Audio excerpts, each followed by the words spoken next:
காலை வணக்கம். எல்லோரும் மீன்புற்று வாழ இறையருள் பெருகட்டும். உங்களுக்கு சிறப்பாகவும் ஆனந்தமாகவும் இருங்கள். நம்ம அன்றாடம் சில விஷயங்களை நம்ம பயிற்சியாக சில முறைகளை நம்ம மனதுக்கு நம்ம பண்ணோன்னா அந்த மனமானது 21 நாள் பண்ணுங்க. அதை அந்த மனமானது அந்த சப்ஜெக்டுக்குள்ளே அடாப்ட் ஆகிடுங்க, அதுக்குள்ளே இணைந்துடும். மனசுக்கு வந்துங்க நிறைய நம்ம வேலை கொடுக்குறோம். நடந்த விஷயங்கள் உங்களுடைய செயல்பாடுகளுக்கு மனம் ஒரு விஷயத்துக்கு ஒரு செயல்பாடுக்கு பல விஷயங்களை திங்க் பண்ணுது. ஏன் ஃபோக்கஸ் பண்ண முடியலன்னா பலதை நம்ம நடக்காத விஷயங்களுக்கெல்லாம் நம்ம முக்கியத்துவம் கொடுக்குறோம். ரெண்டாவது நிறைய காட்சிப்படுத்துகிறோம். நமக்கு தேவை அப்படின்றது தெரியாமல் நிறைய காட்சிப்படுத்துகிறோம். இதனால தாங்க நிறைய பேருக்கு செயல்பாட்டில் குறை ஏற்படுது. நான் என்ன சொல்கிறேன்னா, உங்கள் மனதை நீங்கள் புரிஞ்சிங்களேன். அப்போ புரிஞ்சிக்கணுன்னா நம்ம மனதை நம்ம வெளியே சினிமாவை காட்ட முடியும், காட்சியாக ஒரு 2 மணி நேரம் படமாக காட்ட முடியும் கிடையாதுங்க. நாம் எதெல்லாம் கவனிக்கிறவங்களோ புலன்கள் மூலமாக அது நம்மளுடைய மனதில் பதிவாகுது, மேல் மனதில் பதிவாகுதுங்க.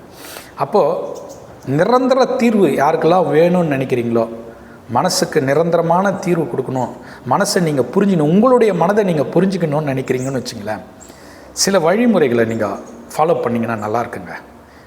ஏதோ எனக்கு தெரிஞ்ச அனுபவங்களையும் ஞானங்களை வச்சுக்கின்னு நான் கற்றுக்கின பயிற்சி முறைகளை வச்சு தான் நான் இந்த பதிவை உங்களுக்கு கொடுக்குறேன். அப்போது நல்லா கவனிங்க. நம்மளை புரிஞ்சுக்கணுன்னா முதல்ல நம்ம கண்களை மூணா தாங்க புரிஞ்சிக்க முடியும். ஓஷோ அழகாக சொல்லுவாருங்க, ரொம்ப எளிமையாக கொடுத்துட்டார் அவர். எளிமையாக கொடுத்ததுனால அதனுடைய மதிப்பு தெரியலையா என்னன்னு தெரியலங்க. நிறைய பேர் தியானம்னா ஓடுறாங்க. யாரெல்லாம் தியானம் பண்ணுறீங்களோ நிச்சயமாக எந்த துறையில்னா ஒரு துறையில் நீங்கள் வெற்றியாளர் ஆவீங்க. எல்லா துறையிலையும் வெற்றியாளரும் நீங்கள் தொடர்ந்து பண்ணிங்கன்னா எல்லா துறையிலையும் நீங்கள் சிறப்பாக விளங்குவீங்க. அப்போ நீங்கள் சிறப்பாக விளங்கணும்னு நீங்கள் நினைக்கிறீங்கள, தியானம் பண்ணுங்கள். பாருங்கள், ஒரு அற்புதமான முறை இருக்குது, தியான முறை. நீங்கள் முதல்ல தரையில் சில பேர் உட்கார முடியல, கால் மறுத்து போகுதுன்றவங்களுக்கு சின்ன தலைக்காணி, இந்த சைஸ் தலைக்காணி போட்டுங்க. தலைக்காணி மேலே உட்காந்து உங்களுடைய ஆசனவாய் தலைக்காணி மேலே உட்காந்து உங்கள் கால் முட்டி பாதம் கீழே இருக்கிற மாதிரி தரையில் படுற மாதிரி வச்சுங்க. ரொம்ப தளர்வாக இயல்பாக வச்சுங்க. உங்களுடைய தொடைப்பகுதி, அந்த ஆசனவாய் பகுதி நல்ல அந்த தலைக்காணியில் செட்டில் ஆகிற மாதிரி நேராக வச்சுங்க. முதுகுத்தண்டு நேராக இருக்கணும், முதுகுத்தண்டு ஸ்ட்ரெயிட்டாக இருக்கணும். ஏன்னா முதுகுத்தண்டு ஸ்ட்ரெயிட்டாக வச்சு முகம் இப்படி நல்லா மேல் நோக்கி பார்த்த மாதிரி இருக்கணும் முகம். உங்கள் முகம், மூக்கு இதெல்லாம் சரியான 360 டிகிரி நீங்கள் பார்க்கலாங்க தியானத்தில். அப்போது முதுகுத்தண்டு நேராக இருக்கணும், சிட்டிங் அழகாக உட்காரணும், தலைக்காணி மேலே சின்ன தலைக்காணி மேலே உட்காரணும். அந்த இடுப்பு பகுதி அழகாக அதை செட்டில் ஆகிற மாதிரி பார்த்துக்கணும். அடுத்தது உங்கள் மூச்சு காற்றை நீங்கள் கவனிக்க போகிறீங்க.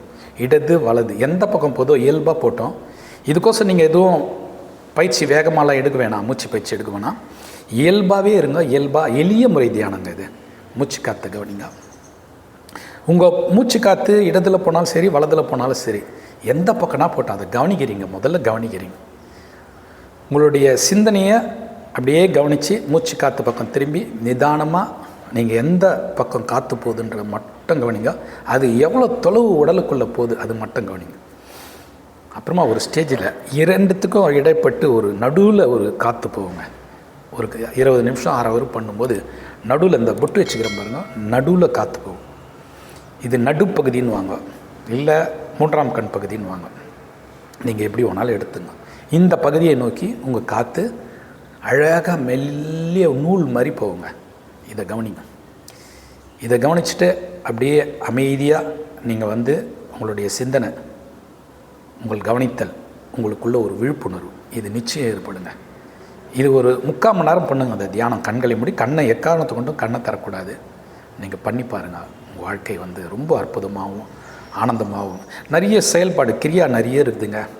நிறைய கர்ம யோகத்தில் நிறைய இருக்குது. யோகம்ன்றதே பெரிய விஷயம். நிறைய விதமான ஏகப்பட்ட விதங்களில் யோகங்கள் மாஸ்டருங்க நம்ம இந்து மதத்தில் தர்மத்தில் நம்ம கொடுத்துட்டு போயிருக்காங்க. இதெல்லாம் பண்ணிங்கன்னா உடல் மனம் ஆரோக்கியம். ஏன் அந்த மூச்சு பயிற்சி பண்ணிங்கன்னா, டெய்லி மூச்சு பயிற்சினா நான் ரொம்ப வேகமாலாம் எடுத்து விட சொல்ல, நார்மலான மூச்சை கவனித்து நீங்கள் பண்ணிங்கன்னா, இந்த ஒரு தியானம் பண்ணிங்கன்னா கொரோனாவிலேருந்து நீங்கள் தப்பிக்கக்கூடிய வாய்ப்பு. இந்த மாதிரி நோய்கள் வெளியிருந்து வர நோய்கள், மூக்கு காற்றின் மூலமாக போகிற நோய்கள் வந்து நீங்கள் தடுக்கக்கூடிய வாய்ப்பு அதிகமாக இருக்குங்க. இந்த ஆஸ்மா பேஷண்ட் செஞ்சால் உங்களுக்கு நிச்சயம் குணமாகுங்க. தைராய்டு, நுரையீரல் சம்மந்தப்பட்டது வலு பெறுங்க.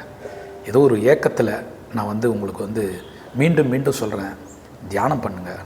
இந்த தியானம் குறிப்பாக பண்ணுங்கள். இது எந்த இடத்துல வேணாலும் பண்ணலாம், உங்கள் பெட்ரூமில் கூட பண்ணலாம். நீங்கள் இதுக்கோசம் எந்த குருவையோ தேடி போகணுன்னு அவசியம் கிடையாது.